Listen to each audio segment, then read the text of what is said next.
Good morning दोस्तों। तो कैसे हैं आप सभी? आई होप बहुत अच्छी होगे, बहुत अच्छी सब्जेक्टिव कर भी रही होगी। तो जैसे कि मैं आपको बता दूं, BTC first semester DElEd first semester के एग्जाम आपके होने वाले हैं। जल्दी से डेट शीट आने वाली है, तो उसी को देखते हुए मैं प्रैक्टिस सेट आपका नेक्स्ट प्रैक्टिस सेट लाया हूँ। इससे पहले भी मैं प्रैक्टिस सेट करा चुका हूँ, जो आप प्ले लिस्ट में जाकर देख सकते हैं। तो जो ये ये जो नेक्स्ट प्रैक्टिस सेट होगा, इसमें मैं आपको 12 क्वेश्चन कराने वाला हूँ, बहुत ज़्यादा इंपॉर्टेंट, जो आपको ऑब्जेक्टिव क्वेश्चन देखने को मिलेंगे।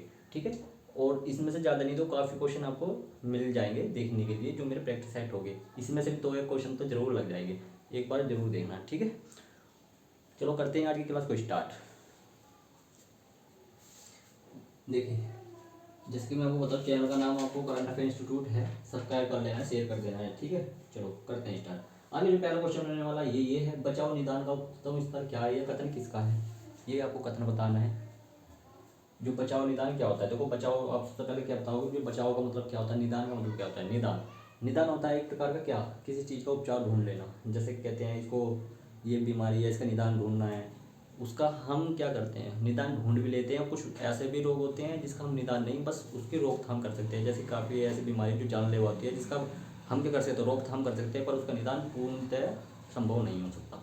ठीक है, तो उसको तो बोलते हैं निदान। बचाव क्या होता है, बचाव बचाव बोलते सिक्योरिटी करना, किसी को हम बचा रहे हैं। जैसे कि कोई हमें रोग हो गया, क्या करेंगे, हम अपना आप को सेफ रखेंगे, किसी भी तरीके का पर्यावरणीय हो या स्वास्थ्य हो, उसको बचाव के लिए हम ये करते हैं। ठीक है ना, क्या करते हैं, जब हम किसी समस्या के सामरिक या समस्या की वजह से खुद को बचाने के लिए कोई कार्रवाई करते हैं, ठीक है, उसको बचाव कहते हैं। नेक्स्ट, अब मैं तुम्हें बता दूँ, उसका जो कथन दिया था, ये किसने दिया था, नन ने दिया था। ठीक है, नन ने। ओके, इसका सटीक उत्तर ये होगा। देखो मैं बता दूं, इसकी जो ट्रिक होगी याद करने की, जैसे बचाओ निदान, हम बचाओ निदान कब करते हैं, गर्मी के मौसम में, क्योंकि गर्मी के मौसम में हमारी छुट्टी पड़ जाती है स्कूलों की, छोटे बच्चों की भी और हमारी भी, क्योंकि हम शिक्षक हैं। जैसे कि आप जानते हो, प्राइमरी के शिक्षक हो आप, छुट्टी पड़ गई, बच्चे कहाँ जाएंगे, नाना के यहाँ जाएंगे, तो नाना, यहाँ नाना कर लेना। ठीक, याद करने की ट्रिक है ये, बचाओ निदान को उत्तम स्तर।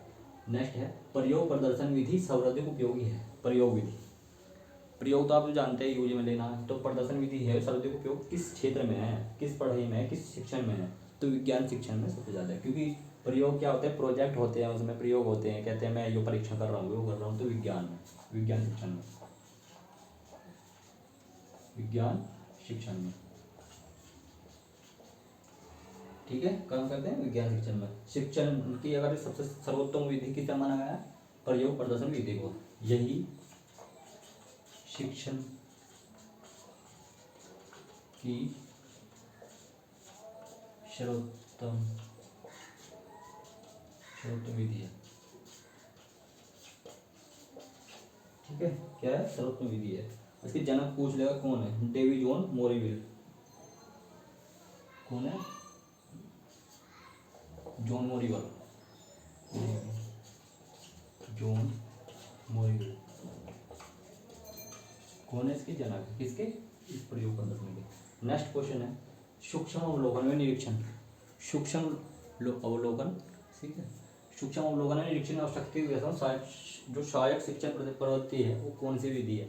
ये प्रवृत्ति बतानी है आपको, जो सूक्ष्म अवलोकन, सूक्ष्म मतलब छोटा अवलोकन, ठीक है, निरीक्षण करना है शक्ति के विकास में, तो इसमें अगर मैं पूछूं तो कौन है, बताइए। देखो, जब हम कहीं पढ़ना जाते हैं, ठीक है, कहीं भी, जैसे किसी स्कूल में गए, तो सबसे पहले हम कुछ करते हैं, प्रश्न उत्तरों पे तो हम बात करते हैं कि इसका प्रश्न उत्तर क्या होगा, ये क्या होगा, तो सूक्ष्म अवलोकन किस पे होगा, ऑब्जेक्ट क्वेश्चन होगा वो भी प्रश्न उत्तर, बहुविकल्प होगा, कुछ भी होगा ए टू जेड, तो क्या होगा, प्रश्न उत्तर। इसका उत्तर क्या होगा, प्रश्न उत्तर, प्रश्न उत्तर। ठीक है, नेक्स्ट है, छात्रों के पूर्व ज्ञान की जानकारी लेने हेतु प्रयुक्त शिक्षण कौशल कौन सा है।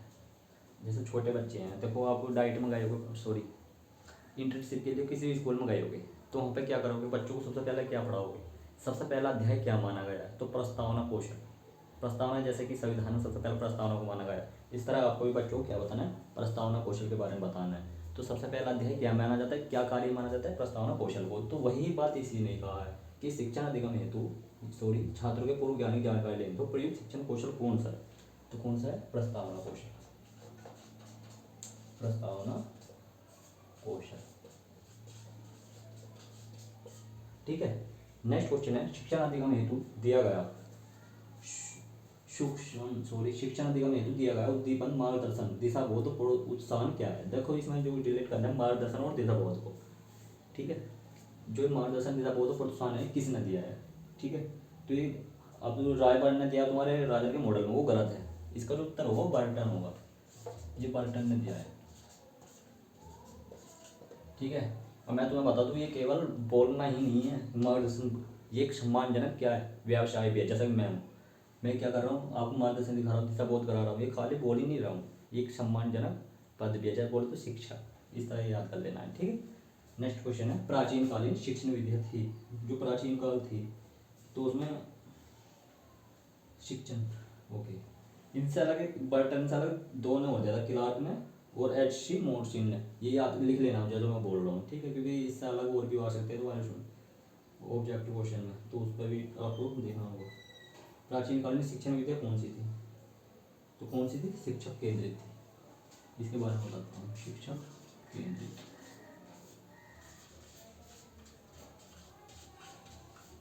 देखो शिक्षक केंद्रित कैसा है, जैसे गुरुकुल में प्राचीन काल में सबसे पहले क्या होता था, बच्चे क्या थे गुरुकुल में पढ़ते थे, तो क्या पे वहाँ पर बोलने पर हम काम करते थे। जैसे बच्चे को हम मौके के द्वारा मुंह के द्वारा समझाते थे, कहानी सुनाकर समझाते थे किस तरह करना है, ये करना है, वहाँ पर कोई लिखने का कोई तरीका नहीं था। तो शिक्षक केंद्रित था सबसे पहले, शिक्षक को केंद्र करना होता था सारी बातें, उसके अंदर ऐसे टैलेंट होना जरूरी होता था किस तरह इसको समझाना है, तो ये शिक्षक केंद्रित का उत्तर हो जाएगा।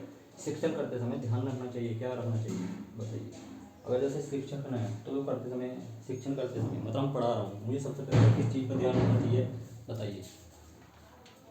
तो सबसे पहले बच्चों की मानसिक रुचि, वह उसके रुचि पर वो मानसिक स्तर पर ध्यान रखे, कैसे रखेंगे। मैं तुम देखो इंटर्नशिप के लिए गए, वहाँ पे तुम्हें राधिका कैसी पढ़ती है और अमित कैसा पढ़ता है, सुमित कैसा पढ़ता है, प्रिया कैसा पढ़ती है, सबको तुम्हें पता होता है कौन रुचि ले रहा है कौन बच्चा नहीं पढ़ रहा है। अभी इंटर्नशिप में 30 दिन के लिए तुम गए हो, तुम्हें पता होगा कौन बच्चा पढ़ रहा था कौन नहीं। तुमने सर रुचि को भी देख लिया होगा, मानसिक स्तर को भी देख लिया होगा। तो सबसे पहले क्या देखते हैं, शिक्षण करते समय ध्यान रखना चाहिए बच्चों की रुचि एवं मानसिक स्तर को, बच्चों की रुचि एवं मानसिक स्तर को।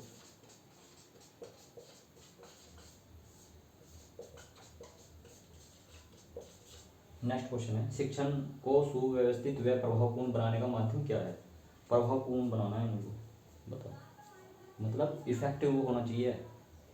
तो सबसे पहले हम क्या करेंगे, देखो इसमें हम जो करेंगे शिक्षण की विधियाँ, जो ये प्रभाव को प्रभावशील बनाएगा या प्रभावी फैक्टर डालेगा, तो शिक्षण की विधियाँ डालेगी, शिक्षण की विधियाँ। जैसे कि दो इम्पोर्टेंट इसकी विधि है, दोनों बता देता हूँ। जैसे बाल केंद्रित और शिक्षण केंद्रित, इसमें बच्चे को देखा जाता है, इसमें शिक्षक के द्वारा शिक्षक केंद्रित, ठीक है। ये आपको याद कर देना है। नेक्स्ट क्वेश्चन है किंडरगार्टन शिक्षक पद्धति के जन्मदाता कौन है। किंडरगार्टन कौन है, ये इम्पोर्टेंट क्वेश्चन है क्योंकि ये जो नाम है इसका मतलब भी बताऊंगा। देखो किंडरगार्टन का तो अर्थ जो बताया गया है ना, वो बच्चों का बगीचा होता है, बच्चों का समूह होता है, ठीक है। अगर इस शिक्षण पद्धति के जन्मदाता आपसे पूछ ले, ठीक है, अभी हमें तो क्या बताना है, फ्रोबेल, ठीक है। रिलेट कैसे करना है इस बेल को इस डर से, मुझे जेल में था डर लग रहा है पर मेरी बेल हो गई तो डर फ्री हो गया, इसलिए फ्रोबेल। नेक्स्ट अब इसके बारे में तो चलो कुछ बता देता हूँ। किंडरगार्टन का बच्चों का बगीचा, इस शिक्षक के दृष्टि का सबसे पहला क्या है, अर्थग्रहण अभिव्यक्ति। जो किंडरगार्टन की शिक्षा है इसमें 3 इंपॉर्टेंट फैक्ट बताए गए हैं। वो सृजन, इसका मतलब क्या है, प्रकट करना, अभिव्यक्ति और अर्थग्रहण। ये बताइए अर्थग्रहण क्या होता है, ये होता है समझना,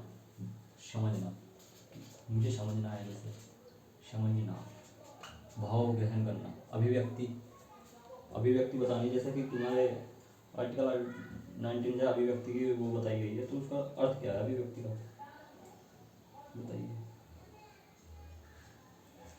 देखो इसका अर्थ होता है अभिव्यक्ति है प्रकट करना, सृजन होता है उत्पत्ति, ठीक है। नेक्स्ट है खेल पर आधारित शिक्षण विधि कौन सी है? खेल पर आधारित देखो किंडरगार्टन भी है, ये भी लिख सकते हो किंडरगार्टन, ठीक है, डाल्टन, ओके, और बेसिक, ये याद करनी है आपको, विन कोई सभी वो दे सकता है, डाल्टन, बेसिक, ठीक है। एक है प्रोजेक्ट,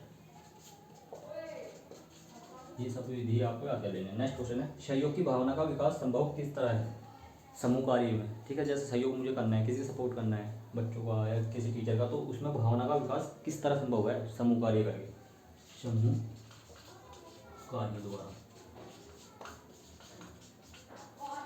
नेक्स्ट क्वेश्चन है प्रभावी संप्रेषण की प्रक्रिया। प्रभावी संप्रेषण की जो प्रक्रिया होती है वो कैसे होती है, इस तरह ये आपको बताना है, ठीक है। जो प्रभावी संप्रेषण मतलब इफेक्टिव बाउंडेशन बनाना है, जैसे कि आप हो, बच्चे हो, पढ़ रहे हो, आपके शिक्षक या मैं, क्या है दोनों में कैसा है, दो पक्षी है, मतलब द्विपक्षीय, एक पक्ष आपका एक पक्ष मेरा। वो पक्ष कब मजबूत होगा, जब आप अच्छे से समझ रहे हो और मैं अच्छे से समझा रहा हूँ। तो ये जो प्रभावी संप्रेषण तब कहलाएगा तुम्हारा काम और मेरा काम दोनों हम अच्छे से कर रहे हैं, संतुष्ट हो रहे हैं आप भी और मैं भी, तो ये द्विपक्षीय हो जाएगा। इसका उत्तर क्या होगा, द्विपक्षीय। बस समझना है, रट्टा नहीं करना बिल्कुल भी, तुम्हें रटाना नहीं है, तुम्हें समझाना आया हूँ, जिससे कि आप ये खुद भी देख।